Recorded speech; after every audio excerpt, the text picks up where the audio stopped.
I am Rebecca from ChemKnits, and today we are going to dye 3 different blends of unspun roving using a cold process technique. Sometimes I call it my shoebox technique because really I'm using a plastic shoebox as the main dye pot for the majority of the dyeing process. Right here I have 3 different types of roving from Knit Picks. We have Wool of the Andes roving, which is 100% Peruvian Highland wool. We have Gloss roving, which is 70% merino, 30% silk. And then we have Swish roving, which is the only superwash one, and it is 100% superwash merino wool. Now, one nice thing about these 3 different blends is that I can tell which one is which just by the feel. The gloss with the silk content has a little bit of luster. There's a silkiness to the superwash one, but it is way less grippy than the other 2. And the Wool of the Andes is more workhorse. I guess in comparison it's rougher. I don't consider it rough personally, like as a absolute, but it is rougher than the other 2. If you want to learn any more about these bases or any of the other tools and equipment I'm using today, I'll have links and affiliate links down in the video description. So what is this cold process shoebox technique? I'm going to take a plastic shoebox that can easily hold probably 16 cups of water, but I'll probably use a lot less. We're going to add our dry roving into it, pour some dyes on top, wait, maybe then move things around or add more water, add acid, and then set things aside for overnight to a couple of days potentially. And what this is going to allow the fiber to do is slowly absorb the color at more, probably room temperature. It's October, it's going to be in the 50s today, it's going to be on the cooler side, so it may take a couple of days. But it's going to allow me to set up 3 individual dye baths at once, where otherwise on the stove I would only be able to set up 2 separate dye baths on my stove because I only have 2 of my catering steam pans. And so this is a technique that lets me set up more samples all at the same time. And then once things are done, then I can easily steam set in a steamer basket for 30 minutes versus leaving the fiber in a dye bath to cool before I remove it. It'll make the actual time things are on the stove or I'm dealing with a little bit shorter, and potentially means that I could scale up the dyeing of some roving in a way that I haven't been able to manage before. So we'll see how all this goes. But for now, we need to play around and figure out the colors we want to use, because I don't need to pre-soak the fiber because I'm planning to start with the fiber dry. I think I want to go for a blue and green type of colorway today. And so we're going to play with some 1% stock solutions of acid dyes I've already made. We've got Dharma Acid Dyes Midnight Blue and Sapphire Blue.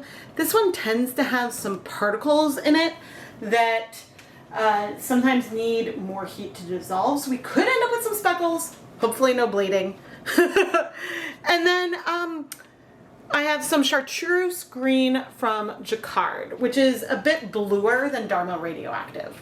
And so these are the colors I think I want to use today. But I don't want to use too much dye on 100 grams of roving. I think I want around 50 milliliters or half a gram of dye total. Maybe a little less. We can always add more dye later on. But I am going to want to dilute the dyes to spread things out. So the first thing I want to do is sort of partition, measure out the dye that I think I want to use into 9 different containers, because we have 3 shoe boxes. 3 times 3 is 9. So I measured out 1 teaspoon of chartreuse dye, which is about 5 milliliters, 1 tablespoon of the midnight blue dye, which is 15 milliliters, and 2 tablespoons of the sapphire blue dye, 30 milliliters, for each of our rovings. And this would be a total of exactly 50 milliliters of dye. I had a little bit of dye left that was on one of the spoons, and so I dissolved that in some water and then divided that amongst the cups of that color, knowing that we're going to dilute things more in a minute, but I don't know, it just made me feel better to divide this tiny bit of extra dye. And I plan to dilute these colors actually a lot.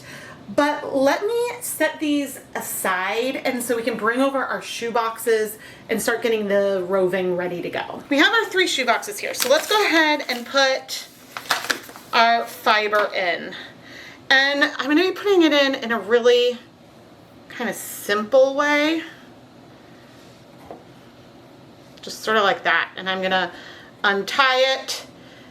And I'm not even really redistributing it. I'm kind of doing it as it was folded in its little hank. It's okay if things aren't perfectly repeating. It's okay that things are scrunched up. We're looking for more the character of how things vary and differ versus, I don't know, anything else. And so I could rearrange things, but the last time I tried this with a Leave No Dye Behind where I adored the results, this is how I did it. Okay, now I do not have the boxes labeled, but I am confident in my ability to tell these three apart just by feel. Okay, so we have Gloss, Wool of the Andes, and Swish. And that's ready to go, and now we just need to figure out how much we want to dilute the dyes.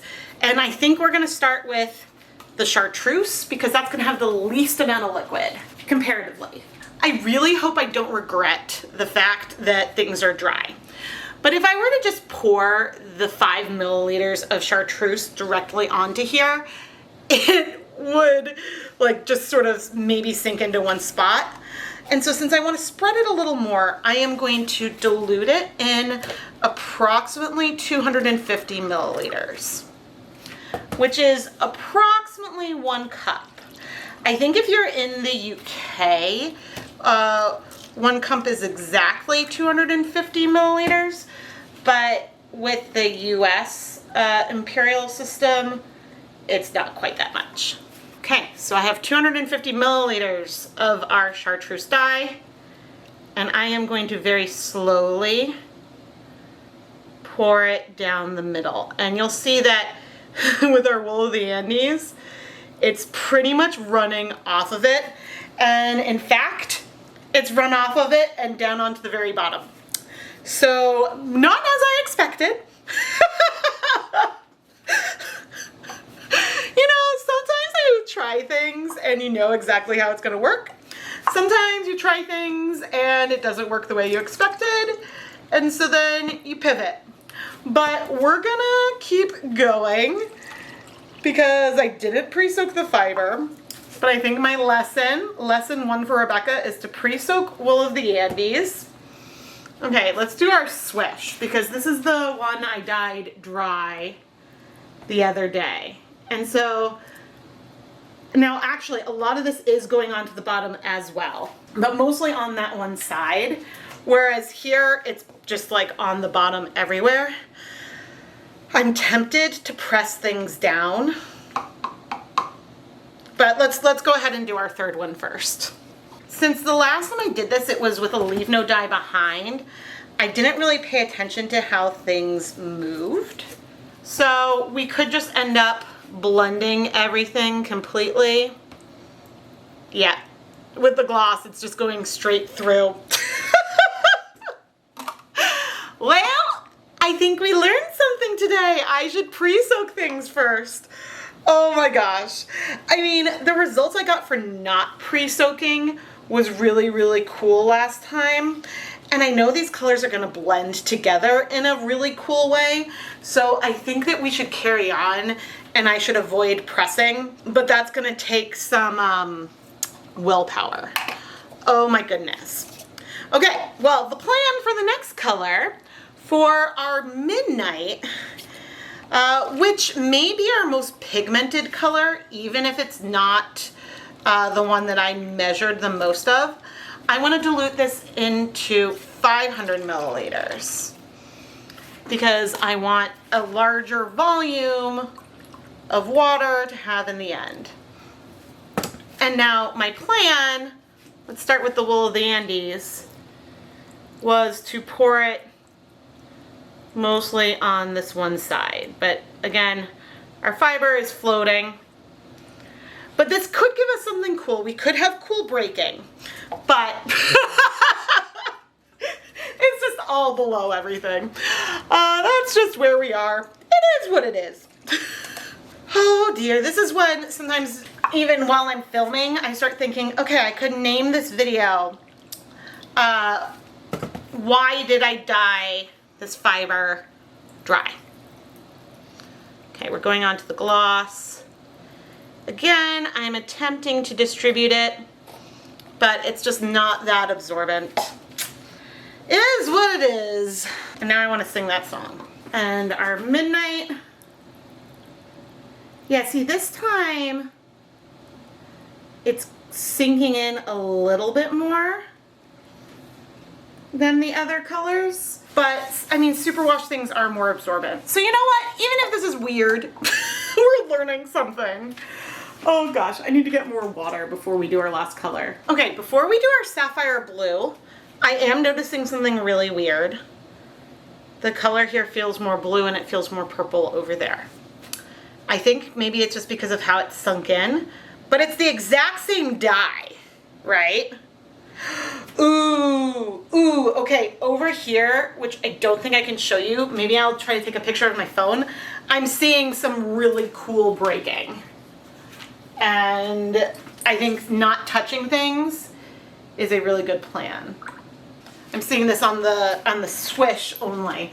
So there is sort of like a band at the very bottom of a dark color. And then on top, I see some of the chartreuse. So maybe some breaking. Now, I don't know if you can see my electric kettle just off camera, but I'm not using hot water. Everything is cool water straight from the tap. But I am using my electric kettle as just a pitcher. Okay, we've got some of our sapphire blue here. I added it to 500 milliliters once again, and I went for the Swish first this time because why not? Because clearly I have a plan, and that plan includes no consistency. Now, I did pick 3 colors that are going to be beautiful if mixed together. And so the good news is that even if we don't end up with very much of the green in the end, I think that we'll have a very lovely, probably somewhat tonal, bluish color. So I'm not mad about that. I'm just amused because I think that this is more of where I thought that it would be, but the Swish roving is not floating in the way the other 2 are.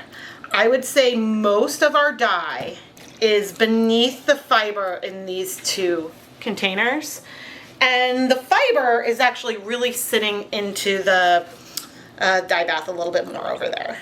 But what this means is that we could end up with some really fun results, and I'm excited for that. Okay, adding this on, attempting to move it around. Now there's no acid in anything yet, and I'm hesitating again because we could add acid right now, but I think that I want to wait, and I think I want to wait 10 minutes. I just set a timer before we go and add acid, just to see what happens. I'm not necessarily expecting more of the dye to wick up into the yarn, but maybe some of the yarn here and here might, or roving might sink into the Dyebath a little bit. Maybe not. But yeah, we'll give it a little bit of time to see if things spread before we come in with that acid. I don't know if you'll be able to see this, but there is just a ball of liquid sitting right there, not soaking in. That's how unobservant the gloss is. It's been 10 minutes, and I would say I don't think things have changed that much. But let's add some acid. I'm gonna do 1, 2, 3 tablespoons to start, sort of 1 on each of the colors. Okay, and that seems to be sinking in. 1, 2, 3.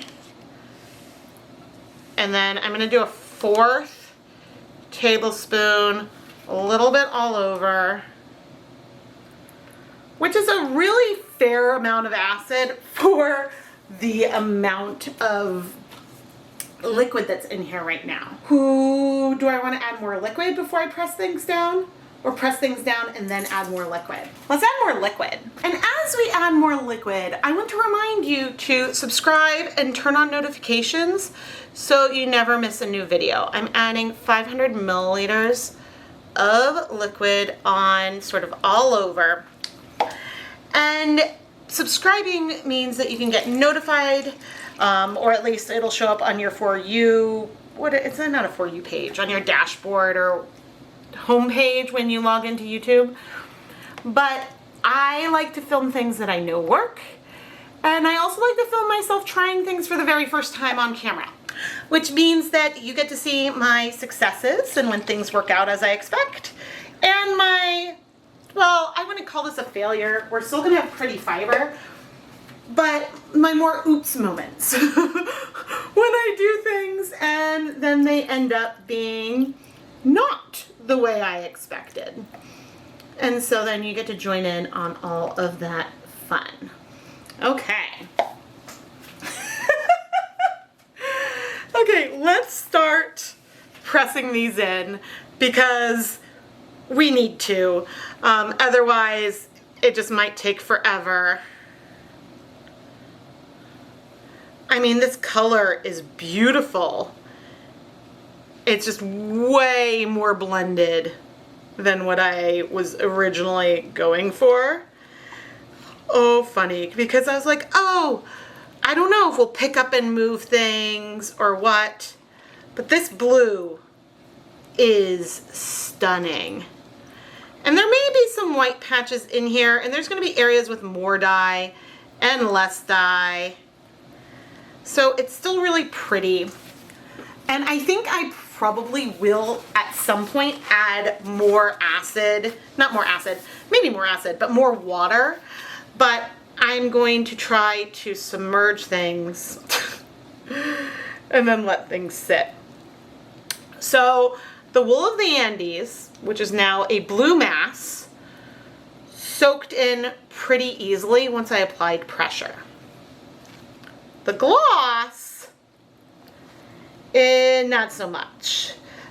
In general, and I knew this, that silk blends just need a little bit more time to pre-soak. But this could mean that we could end up with something cool. I don't know if it'll break. The color is certainly lovely. Certainly it means we could end up with some white patches, which can blend out. I'm attempting to remove as much of the air as possible. At some point I'll stop and we'll do this again. I'll probably wait a little bit before adding more water, and then I will push on it again. Now, I'm not rubbing or squeezing. I'm pushing gently to try not to agitate the fiber too much, but to remove the air, because there's just a lot of air in it. Good thing I like blue.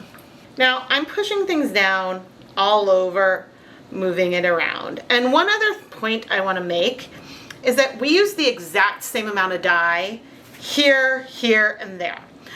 These two are going to look different with the exact same amount of dye. That is just sort of a feature of the difference. I've compared these two Rovings in the past many times. But now as we come over to our superwash, our Swish, I'm like, do I push everything all over? Let's just start pushing it down. And you know what? We will push it all over, but check that out. A lot of the color has struck already. How is that for a superwash versus non-superwash example? Now, what's going to be really, really cool is there's going to be some dark colors from what was on the bottom. And this is going to have some stunning dimension in it. But the difference here is really, really remarkable. And I think that this is the most extreme comparison of superwash to non-superwash I've had in a long time. But anyway, things are still fairly compressed. I'm gonna go ahead and let things sit for another 10 minutes just here on the counter before I go ahead and add more water and try to push things down, especially for those two, a little bit more. I'm gonna add 500 milliliters of water. And I think let's also do a little acid. Okay, I'm gonna add 1 more tablespoon of white vinegar onto everything. And you can see when I poured it on that those colors have not set yet. But we're gonna add 500 milliliters of water. You know, there were many times in my past when I would be dyeing yarn and then do something I'd done before, but on a different yarn base, and it wouldn't work the same way. But look at those color like lighten up, because we're basically rinsing rinsing the dye out. It's moving because it hasn't struck yet. Oh man. And it took a long time for me to realize how different fiber types absorbed color. And that just took a while for me to discover. Now, our superwash yarn has like a hint of some blue left. Look at that. Yarn roving. Our wool of the Andes has a ton of color left. Oh my goodness. And I'm not even gonna dry off my hands because I'm gonna go into our gloss, which I am also expecting is going to have a lot of color left. Maybe the same amount or maybe a little bit less. Now, there are some dry patches that could be like a white blip in the finished yarn, which I'm not that worried about because since this is gonna be spun, if there is a big white patch that was dry, that can get blended out in with the fiber in a way that'll still be really, really pretty. So that's not a huge problem to me. Now it's time to go set everything outside. And it's cooler outside now, although my house is low 60s because I haven't turned on the heat yet. But I'm gonna put caps on these. We're gonna take them outside. They'll be in the sun, so they may warm up a little bit, but also maybe not. And I'll try to check in on them tomorrow in around 24 hours. And so we'll see where we go from there.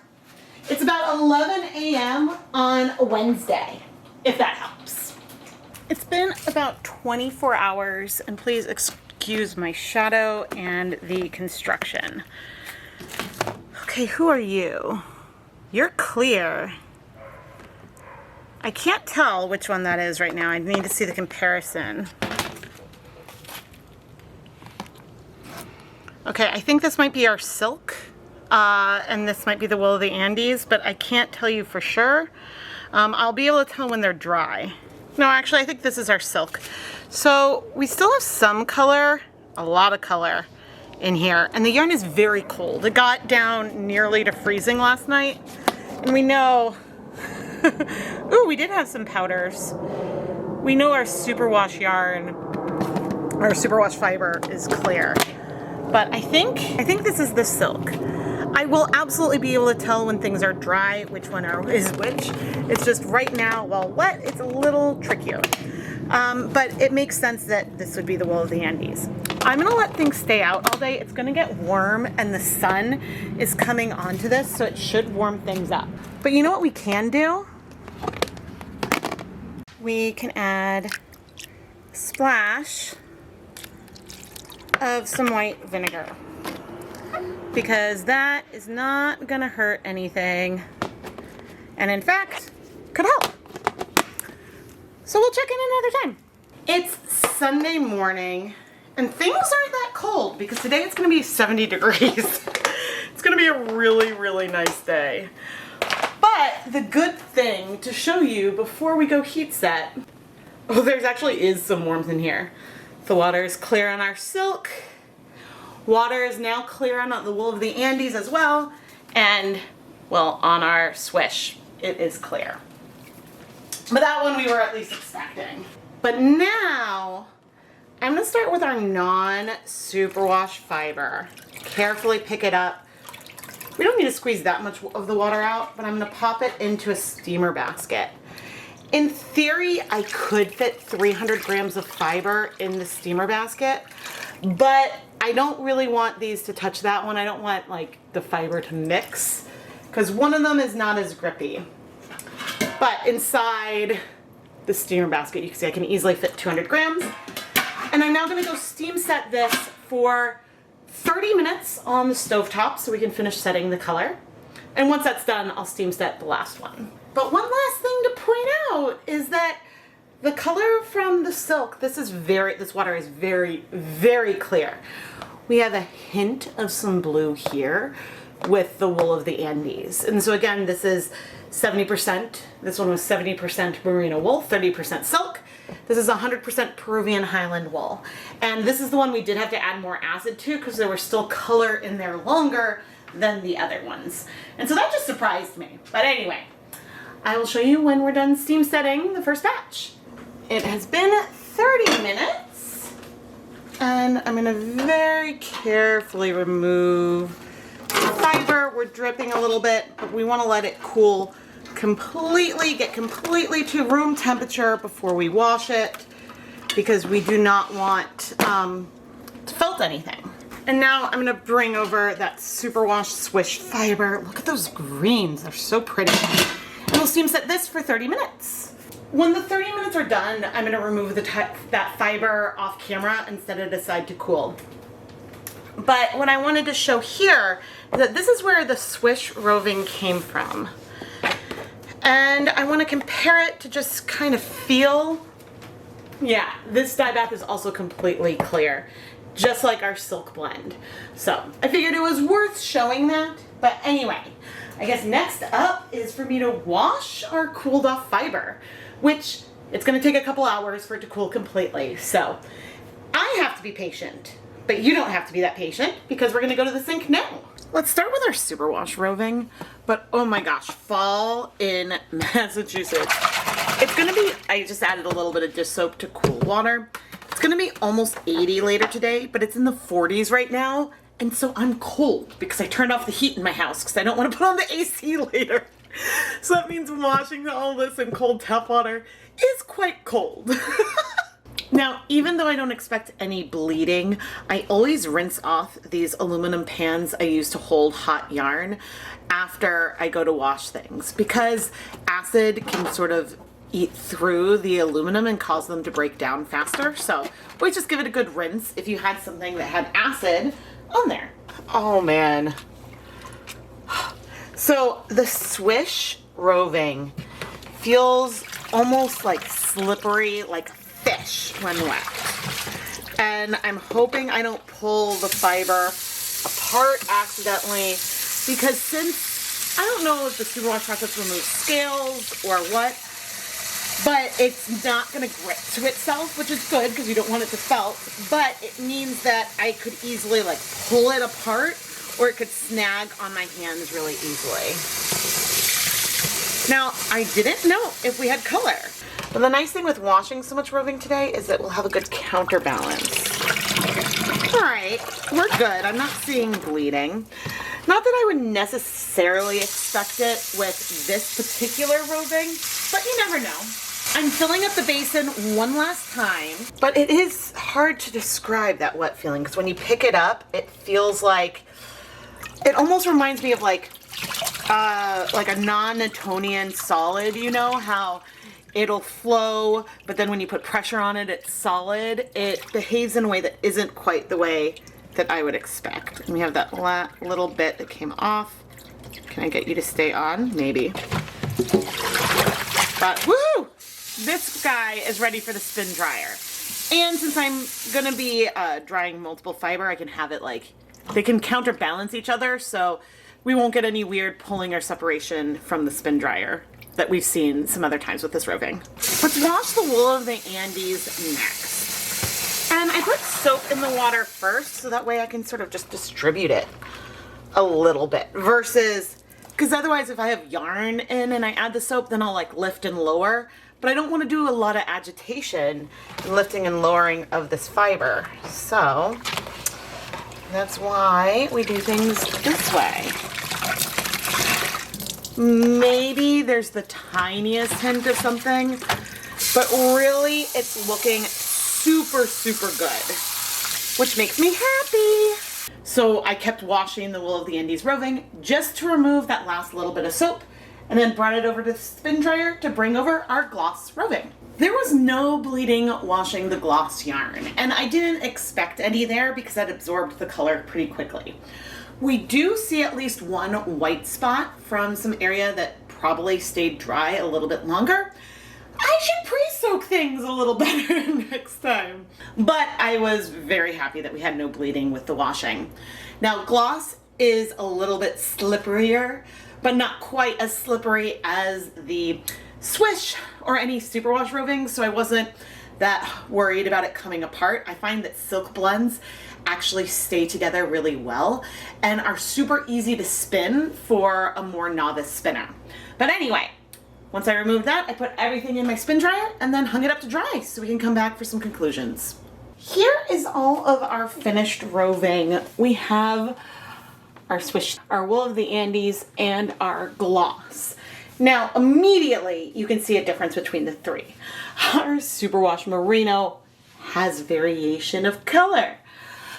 But even though we had the exact same amount of color on all three and the colors blended on our non-superwash ones, the Wool of the Andes has more saturation than our gloss. And that's just because silk and silk blends, as I've shown with yarn multiple times, you need to have more dye per amount of fiber.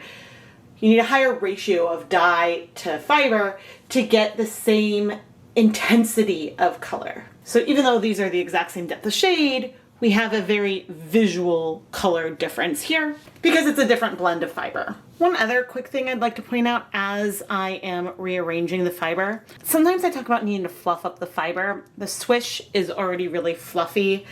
The gloss is fairly fluffy. It doesn't really feel compressed. Ooh, you can see a white spot in there. Ooh, that's a big one where I had a patch of dry fiber. There's another one here that I think I pointed out earlier. But the Wool of the Andes, and it's not like felted per se, it just needs like a tiny zhuzhing up. I think it just compresses a lot when drying. So maybe it is some slight surface felting, I don't know, but it certainly will spin without a problem.